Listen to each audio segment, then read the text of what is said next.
વડોદરાના બારડોલી મધ્યસ્થ કાર્યાલય ખાતે ભાજપ પરિવાર દ્વારા 25 જૂનના દિવસને કાળો દિવસ તરીકે ઉજવવામાં આવ્યો હતો। 25 જૂન 1975ના દિવસે તે સમયના દેશના વડાપ્રધાન ઇન્દિરા ગાંધીએ કટોકટી જાહેરાત કરતા આખા દેશમાં અરાજકતા ફેલાઈ હતી। વિરોધ પક્ષના નેતાઓ વિદ્યાર્થીઓને જેલમાં ધકેલવાનું કામ કર્યું હતું। મીડિયા સામે પગલાં ભર્યા હતા। ત્યારના એ દિવસને ભારતના લોકો ક્યારેય નહીં ભૂલી શકે। આજે 25 જૂન 2024ની તારીખને આખા ભારતમાં ભાજપ દ્વારા કાળો દિવસ તરીકે ઉજવણી કરવામાં આવી રહી છે। ત્યારે સુરતના બારડોલી ભાજપ મધ્યસ્થ કાર્યાલય ખાતે ભાજપ દ્વારા આજના દિવસને કાળો દિવસ તરીકે ઉજવાયો હતો। વડોદરાના પૂર્વ મેયર અને પંચમહાલ ભાજપના પ્રભારી ભરત ડાંગર, પૂર્વ વિધાનસભા અધ્યક્ષ રાજેન્દ્ર ત્રિવેદી, માજી મંત્રી ગણપતસિંહ વસાવા, સુરત જિલ્લા પંચાયતના પ્રમુખ ભાવિની પટેલ, જિલ્લા સંગઠન પ્રમુખ ભરત રાઠોડ સહિત મોટી સંખ્યામાં ભાજપ કાર્યકરો જોડાયા હતા। ભારતીય જનતા પાર્ટી સમગ્ર ભારતમાં વર્ષોથી આ કટોકટી કાળ સ્વપ્નમાં પણ કોઈ લાવવાની કોશિશ ન કરે, બંધારણનો કોઈ રીતે ભંગ ન કરે, એ માટે અમે આ 25 જૂનનો દિવસ ઉજવતા આવેલા છે અને એ રીતે ઉજવીએ છીએ। અમે એની ઘોર નિંદા કરીએ છીએ।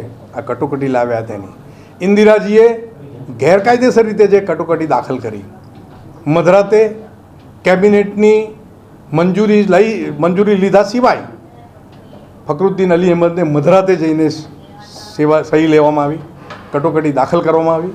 1,10,000 માણસોને વિના કારણે કોઈ પણ ગુના વિના જેલમાં ધકેલી દેવામાં આવ્યા। તમામ મૌલિક અધિકારોનું હનન કરવામાં આવ્યું અને એના વિરોધ રૂપે એની ઘોર નિંદા કરીને અમે આ કાર્યક્રમ કરીએ છીએ। દર વખતે લોકોને સાચી સમજ આપીએ છીએ કે બંધારણની છાસવારે ઉલ્લંઘન કોઈએ કર્યું હોય, બંધારણ સાથે કોઈએ ચેડા કર્યા હોય તો એ કોંગ્રેસ પાર્ટી છે।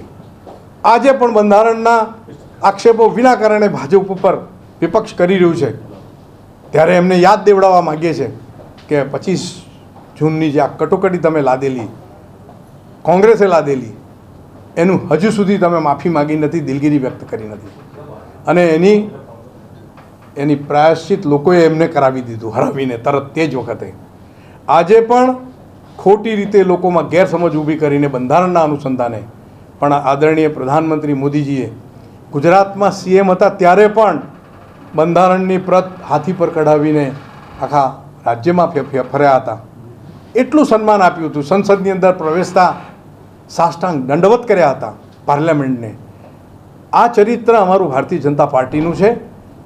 અમે એ સંસ્કારોમાં માનીએ છીએ, બંધારણને માનીએ છીએ। બંધારણને ખૂબ ક્રૂર રીતે કચડી નાખનાર કોંગ્રેસ બંધારણની કઈ મોડે વાત કરી શકે? આ જાગૃતિ માટે આ આખો કાર્યક્રમ હતો। ધન્યવાદ। ભારતના ઇતિહાસમાં આજના દિવસને ભાજપ કઈ દ્રષ્ટિએ જોઈ છે? દિવસ કાળો હોતો નથી, પણ ઇન્દિરા ગાંધીએ આ દિવસને કાળો કર્યો છે કટોકટી લાદીને, ગેરકાયદેસર રીતે કટોકટી લાદીને। સમગ્ર ભારતના 1,10,000થી વધુ સ્વયંસેવકોને, રાજકીય કાર્યકર્તાઓને, પ્રેસ રિપોર્ટરોને, યુવાનોને, નેતાગીરી કરનારા અન્ય સમાજના લોકોને જેલ ભેગા કર્યા હતા અને તમામ મૌલિક અધિકારોનું હનન કર્યું હતું। માટે આજનો દિવસ અમારે માટે અમે માનીએ છીએ અને અમે એ દર્શાવીએ છીએ કે કાળો દિવસ છે આ। તો સાહેબ, આજે પણ આ લોકો, કોંગ્રેસના લોકો જે ડર બતાવી રહ્યા છે રાજનીતિમાં, ડર બતાવીને બંધારણ દૂર કરશે, આ બધા ડર છે, તો આ ડરથી જનતાએ ડરવાની જરૂર? જનતાને ખબર પડી ગઈ છે કે બંધારણ કેટલી વાર કોણે બદલ્યું છે। બંધારણ 69 વાર કોંગ્રેસના લોકોએ બદલ્યું છે, ફેરફાર કર્યા છે। આ સંજોગોની અંદર કેવી રીતે આક્ષેપ કરી શકે ભારતીય જનતા પાર્ટી ઉપર? ભારતીય જનતા પાર્ટી તો માથે લઈને ચાલે છે બંધારણને, પરંતુ લોકોને ગુમરાહ કરવા માગે છે બંધારણના નામ પર। સત્તા લાલસુ કોંગ્રેસ હંમેશા સત્તા માટે તલપાપડ થઈને લોકોને ગુમરાહ કરવાનો પ્રયાસ પહેલાંથી કરતી આવી છે। 1975ની 25મી જૂને કટોકટી નાખીને લોકોને બાનમાં લીધા હતા અને એ સમયે અસંખ્ય લોકોની ધરપકડ કરીને યાતનાઓ, એમને પીડાઓ એમને સહન કરી છે। આજે કોંગ્રેસ જે છે એ જ સ્વરૂપમાં પાછી આવી છે। આજે કોંગ્રેસ જે છે તે લોકોને ગુમરાહ કરી રહી છે કે ભારતીય જનતા પાર્ટી શાસનમાં આવશે તો SC ST OBC અનામત રદ થશે. ભારતીય જનતા પાર્ટી 10 વર્ષથી સંપૂર્ણ બહુમતી સાથેની સરકાર માનનીય મોદી સાહેબ ચલાવતા હતા, ક્યારે કોઈ અનામત રદ થઈ નથી. તેમ છતાં પણ લોકોને ગુમરાહ કરવા માટે થઈને અનામત હટી જશે, લોકશાહીનું હત્યા થશે, તમે ફરી વખત મતદાન નહીં કરી શકો, આ પ્રકારના જૂઠાણાઓ આ ચૂંટણીમાં એમણે ફેલાવ્યા હતા. પરંતુ દેશની સમજો અને શિક્ષિત જનતાએ આ જૂઠાણાને પણ નકાર્યા છે.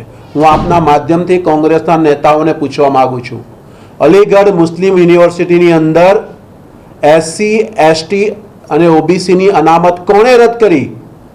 જામિયા મિલિયા યુનિવર્સિટીની અંદર આદિવાસી ભાઈઓને મળતી, દલિત ભાઈઓને મળતી, બક્ષીપંચ સમાજના લોકોને મળતી, વિદ્યાર્થીઓને મળતી અનામત કોણે રદ કરી?